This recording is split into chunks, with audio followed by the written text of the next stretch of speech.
از ماموسا فرزانه جاسم در چه کالج سوران بشی پرورده ورزش اونوکه ماموسا ما لقطابخانه دروازه نه حکومی ام وگ ماموسا لمکتب دروازه نه حکومی گرینگی که زور تایبت دند وانه ورزشه و برگا وانه گوتن و انجام دادن گلک چالکی انجور و جور و جواز و به گمان او چنده جواد گرد بودا بینگرن کلوپلین جواز و سردمیانه و هر وها برجسته کردن جنگه هکا گونجاو و گرینگیدان جلای قطابخانه و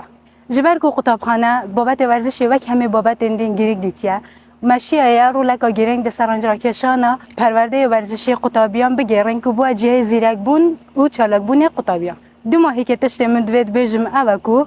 عقل ساخلم دلشک ساخلم ده